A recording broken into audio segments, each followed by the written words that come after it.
साहब अस्सलाम वालेकुम, बहुत बहुत शुक्रिया आपके वक्त के लिए। कायरा साहब, सबसे पहले तो आज इलेक्शन कमीशन ऑफ पाकिस्तान की तरफ से ये डसीजन आ गया कि इंतखाबात 90 रोज में नहीं होंगे, डिजिटल मर्दमशुमारी पर इंतखाबात कराए जाएंगे और उसके लिए नई हल्का बंदियां होंगी, पुरानी हल्का बंदियां फ्रीज कर दी गई हैं। Are you satisfied with this decision sir? यकीनन जी ये कायदी तकाजा है, और पिछले जब मर्दमशुमारी के बाद 2018 का इंतखाब हुआ था तो एक आईनी तरमीम के जरिए उस मर्दमशुमारी को एक इलेक्शन के लिए कबूल किया गया था। ये एक आईनी तकाजा था, इसको पूरा किया गया है। अब कोशिश ये की जानी चाहिए कि हल्का बंदियाँ जल्द अज जल्द मुकम्मल हों और क्विकेस्ट पॉसिबल टाइम में इलेक्शन हो जाए। इसमें कोई लैप्स, कोई डिले नहीं होना चाहिए। सर, फरवरी 2024 से तो प्रैक्टिकली पॉसिबल नहीं है कि इससे पहले इंतखाबात हो सकें, क्योंकि नेचुरली जो टाइमलाइन दी गई है इलेक्शन कमीशन ऑफ पाकिस्तान की तरफ से कि 14 दिसंबर को ये नई हल्का बंदियां नोटिफाई होंगी, और जाहिर है इस पर अपीलें भी हैं और समातें भी हैं, तो प्रैक्टिकली फरवरी 2024 लग रहा है अभी तक। तो ये ऐसा ही है जी, फरवरी के ऊपर तकरीबन सबका इत्तेफाक राय पहले ही था कि अगर नई हल्का बंदियां नई मर्दमशुमारी पे जाना है तो फिर फरवरी से पहले इलेक्शन नहीं हो सकता। और सर, अगर फरवरी से भी मामला आगे जाता है तो आप देख रहे हैं ऐसा कोई खदशा मौजूद है? फरवरी से आगे जाने का कोई खदशा नहीं है। यानी इंतखाबात 2023 में तो नहीं होंगे, ये कंसेंसस था पॉलिटिकल स्टेक होल्डर्स के माबैन कि 2023 इलेक्शन ईयर नहीं है। आप माबैन नहीं था जी, ये एक जनरल अंडरस्टैंडिंग थी। आप भी यही कह रहे थे, हम भी यही कह रहे थे कि अगर नई मर्दमशुमारी पे फैसला इलेक्शन कमीशन ने लेना है, जो कि एक आईनी तकाजा है, जो टाइम लाइन फरवरी है, उसके ऊपर बहस या सोच या कोई किसी की राय का तसव्वुर ही नहीं है। सर, साबिका अपोजिशन लीडर राजा रियाज ने यह कहा ना कि हमारे बड़ों ने फैसला किया है कि इंतखाबात फरवरी 2024 में होंगे। तो बड़े हमारे हजरदारी रहमान साहब भी हैं। अपोजिशन लीडर का ये थोड़ा मकसद है कि वो बड़ों को बड़ा नहीं कहते, वो आज भी सबका एहतराम करते हैं। अच्छा सर, ये जो डीलिमिटेशंस वाला मामला है, जाहिर है उसमें सूबों की नशिस्तें तो नहीं बढ़ सकती। किसी और बड़े का इजहार कर रही है, आपकी हंसी से किसी और बड़े का शक बढ़ा है। आप उनका नाम ले दीजिए, मुझे तो जिनके आते थे मैंने ले दिए। कायरा साहब, पता तो आपको भी है, जाहिर है आपने अगर महसूस किया है कि मेरी हंसी उस तरफ इशारा कर रही है। मुझे तो जिसका पता था मुझे। कायरा साहब, आप ये सोचे कि वो बड़े कहीं इससे आगे ना जाने की सोच रखते हो। ये तो आपको पता है ना कि आपके बड़े जो फरवरी में कह रहे हैं ये मामला उन बड़ों तक ही रहेगा, इससे आगे मजीद बड़ों तक नहीं जाएगा। नहीं, देखिए बात ध्यान में रखिए, ये बात मैं तो 7-8 महीने पहले कह रहा था, जब आप सारे बहस कर रहे थे कि असेंबली की मुद्दत बढ़ जाएगी। हेलो जी जी जी जी कायरा साहब। हेलो जी कायरा साहब, आपकी आवाज आ रही है। दोस्त कह रहे थे कि बड़ी बहस हो रही थी, बड़ा इस पे तबसरा था कि असेंबली की मुद्दत बढ़ा दी जाएगी, इमरजेंसी लग जाएगी, फाइनेंशियल इमरजेंसी लग जाएगी, पाकिस्तान डिफॉल्ट करेगा तो ये हो जाएगा।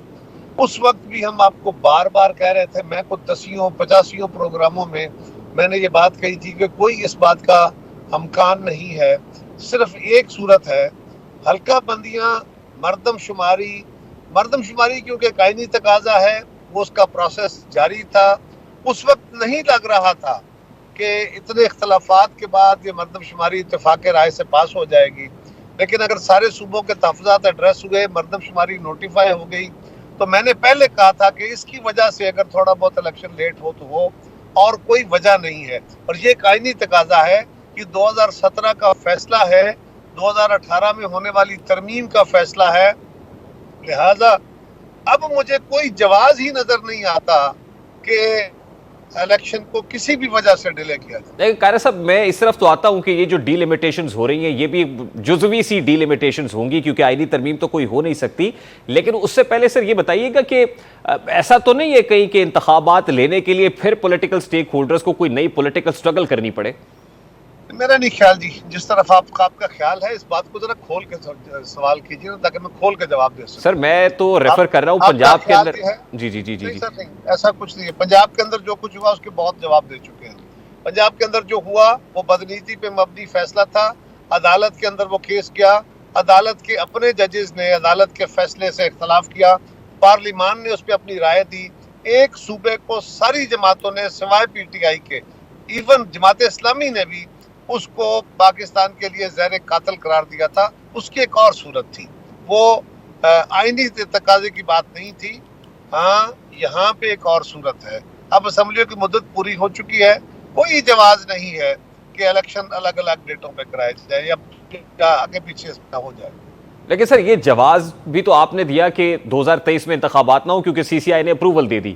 اب جو اپروول ہوئی اس کے مطابق بہت آپ ہی کے جو سوال یہ ہے، آپ یہ فرمائیے کہ ہمیں کیا کرنا چاہیے تھا اگر 2017 میں آپ نے اس بنیاد پہ 2017 کی مردم شماری کو ایکسیپٹ کیا، ایک آئینی ترمیم کر کے کہ اس کو ایک دفعہ کے لیے ایکسیپٹ کریں گے اور دوسری مردم شماری جو ہے اگلی کرا کے اگلے الیکشن اس کے تحت ہوں گے، اگلی مردم شماری کا پروسیس کمپلیٹ ہو جاتا ہے، تو پھر ہمیں کیا کرنا چاہیے؟ آپ کو سر یہ کرنا چاہیے تھا کہ آپ ڈیسیژن ارلی لیتے، اس ارلی ڈیسیژن لینے سے اس پہ بھی میں گزارش کر دیتا ہوں۔ جی یہ مردم شماری ہم نے نہیں شروع کرائی، اس کا پروسیس یہ کس طریقے سے ہوگی یہ خان صاحب کے دور میں ہوا، ہم نے اس کو پلان کیا تھا کہ مئی جون میں یہ فائنلائز ہو جائے گی، لیکن آپ کے علم میں ہے کہ اس کے اوپر صوبوں کے شدید تحفظات تھے، ان تحفظات کو ایڈریس کیا گیا اور ہمیں اور آپ سب کو یہ شک تھا کہ یہ صورتحال اتنی خراب ہے کہ اس پہ اتفاق رائے نہیں ہو پائے گا، لیکن الحمدللہ ہو گیا۔ اب اس کو نوٹیفائی نہ کرنا، قومی اتفاق رائے کو توڑنا، یہ ہو سکتا ہے کسی کی نظر میں نہیں قاری صاحب، وہ یہ صوبوں کے تحفظات بالکل تھے، میرا سوال یہ ہے کہ وہ تحفظات اب دور ہو جائیں گے، کیونکہ ڈی لمیٹیشن سے صوبوں کی نشستیں تو نہیں بڑھ رہی ہوں گی، نہ کوئی آئینی ترمیم اب ہو سکتی ہے، یہ جزوی سی حلقہ بندیاں ہیں۔ آپ کو لگتا ہے کہ وہ ریزرویشنز جو پہلے تھے وہ اب دور ہو جائیں گے؟ بالکل نہیں، جو صوبوں کی سیٹیں بڑھنے کا امکان تھا وہ اس صورت میں تھا، اس کا جو تھا وہ یہ تھا کہ جو ابتدائی تخمینے آ رہے تھے مردم شماری کے، اس کے نتیجے میں یہ خیال کے گھوڑے دوڑ رہے تھے کہ کچھ صوبوں کی سیٹیں بڑھ جائیں گی، پنجاب کی کم ہو جائیں گی، اور کیونکہ آئین کے اندر لکھا ہوا ہے صوبوں کی سیٹوں کی تعداد، حالانکہ وہ صوبوں کو ایلوکیشن نہیں ہے، اس کا بیسز ایلوکیشن صوبوں کا آئین کے اندر دیے ہوئے نمبر نہیں ہے، لیکن آئین کے اندر بہرحال درج ہے، اور اگر وہ نمبر تبدیل ہوا، صوبوں کے مابین سیٹیں کم یا زیادہ ہوئیں قومی اسمبلی کی، تو پھر آپ کو ایک آئینی ترمیم کی ضرورت ہے۔ اب جو نئی مردم شماری کے فائنل اہداف سامنے آئے ہیں جس پہ سب اتفاق کیا ہے سب نے، اس میں کوئی سیٹ نہیں نہ بڑھ رہی ہے نہ کسی صوبے کی کم ہو رہی ہے، بلکہ پہلی جتنی سیٹیں رہیں گی صوبائی حلقوں کے اندر یا قومی اسمبلی کے حلقوں کی بھی صوبوں کے اندر جو ڈیلیمیٹیشن ہے، وہاں اگر آبادی کا جو جھکاؤ ہے یا آبادی کا پھیلاؤ ہے اس میں کوئی تبدیلی تو قاری صاحب یہ پھر نان پروڈکٹیو سی ایکسرسائز نہیں ہوگی؟ نہیں، بالکل نان پروڈکٹیو نہیں ہے، قطعاً ایسا نہیں ہے۔ اگر قومی اسمبلی کی سیٹیں بڑھنی کم ہونی ہی نہیں ہے تو نان پروڈکٹیو کیوں ہوئی؟ ہاں، اگر کراچی کے اندر، سندھ کے اندر کراچی کی آبادی کم ہو گئی ہے، یہ کراچی کی آبادی بڑھ گئی ہے اور وہاں سیٹیں زیادہ ہونی ہیں تو کیوں نہ ہوں؟ اگر لاہور کی آبادی زیادہ ہوئی ہے، پنجاب کی سیٹیں اتنی رہیں گی، لیکن اربن ایریا کی سیٹیں بڑھ گئی ہیں، اربن پاپولیشن زیادہ ہو گئی ہے تو ان کو سیٹیں زیادہ ملیں گی، کیوں نہ ملے؟ یہ تو ایک لاجیکل بات ہے نا۔ بہرحال قاری صاحب، یہ الیکشنز کے بعد اعتراضات تو لگتا ہے کہ ختم نہیں ہوں گے، مزید یہ تو اٹھیں گے، اس ملک میں نہ ختم ہونے والا۔ اچھا سر لاسٹلی آج کیونکہ کیئر ٹیکر کیبنٹ میں سے 18 رکنی جو کیبنٹ ہے اس میں 16 اراکین نے حلف اٹھا لیا ہے پہلے مرحلے میں، آپ کو لگتا ہے کہ جانبدار کابینہ ہے، کیئر ٹیکر کیبنٹ ہے، آپ سیٹسفائیڈ ہیں جو نام سامنے آئے؟ میں نے جی ابھی تک سارے نام تو نہیں دیکھ سکا، میں نے جو نام دیکھے ہیں مجھے مور اور لیس اچھی شہرت کے لوگ لگے، کمپیریٹیولی بہتر لوگ لگے۔ اب باقی ان کے کنڈکٹ پہ ہے۔